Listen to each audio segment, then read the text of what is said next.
Chronically Jackie, and I'm here to deliver a quick message. But before I continue, let me just say I'm referring to my personal situation. What works for you may not work for me, and vice versa. So as I share my story and my battles with chronic illness, I often receive dietary recommendations. I know these suggestions come from the kindest of intentions. Y'all see me struggling and want nothing more than to help and offer friendly advice. And I truly appreciate that, I really do. But I'm here to explain in the politest way possible why I feel the need to say no more diet suggestions, please. Don't get me wrong, I know diets can be beneficial.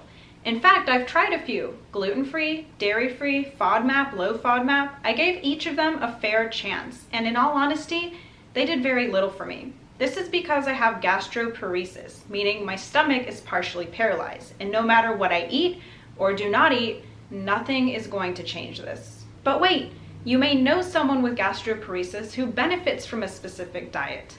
Well, chronic illness affects everyone differently. That's why treatment plans vary from person to person. Also, I don't battle gastroparesis alone. I have other GI disorders, including irritable bowel syndrome, malabsorption from my Ehlers-Danlos syndrome, gastritis, and median arcuate ligament syndrome. What benefits one condition could harm another. I have a very tricky and atypical case. All my chronic illnesses intertwine with each other, their treatments can contradict each other, and my genetic anomalies make matters even more complicated. My GI disorders became so dangerous and severe that I needed a feeding tube. Although it's not ideal, it has changed my life for the better. I also receive banana bag infusions 3 times a week, which contain extra vitamins, nutrients, and minerals. Between my feeding tube formula and my banana bag infusions, I have a 100% balanced, complete, wholesome, and nutritious diet. Anything I manage to eat orally is just considered extra. My GI disorders already limit me so much. Why would I further restrict myself? I hardly eat as it is, and whatever I do eat is just considered extra because, like I said, I get a fully complete, balanced, and nutritious diet from my formula and banana bags. So I see oral intake as a treat, kind of like dessert. But I'm not saying I only eat sweets. I love healthy food too. I do a lot of cooking at home to ensure my family and I have balanced meals. But if I'm struggling to keep weight on, I want to make sure my small amount of oral intake really counts, and I'll go for higher calorie options.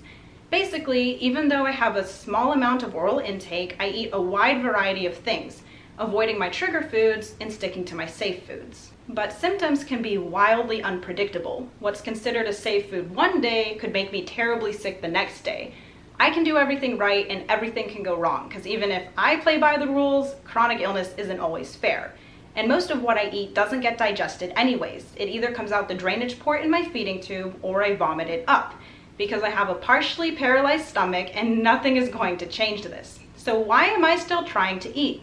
Well, 1, I still enjoy the taste of food, and 2, my doctor said if I stopped doing oral intake altogether, my stomach could lose all of its function to digest food. It still has a little bit left. So I listen to my body about what it feels like it can handle and do my best to do oral intake when possible, but I'm still highly dependent on my feeding tube. One thing I'm often recommended is to go vegan, but that's actually one of the worst diets for me because the components of that diet, especially fruits and vegetables, are very hard for me to digest due to my gastroparesis, with the exception of cucumbers because they're mostly water, and that's actually one of my favorite snacks. So veganism is not practical for me, but hey, if it works for you, that's awesome. So again, I know y'all mean well. I'm actually incredibly humbled to know you care so much about my well-being, but please understand I have a good medical team backing me up. And everybody is different. There's not one diet that's going to be good for everybody, even if we share the same chronic illness.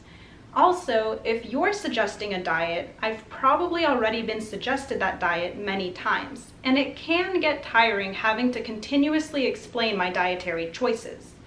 I know my body best, and I have been sick for a long time, meaning I'm already doing all I can to benefit my health while still allowing myself a bit of freedom amongst all the restrictions that come with chronic illness. So thank you for watching, and I hope this video has explained in the kindest, politest way possible why I feel the need to say no more diet suggestions, please.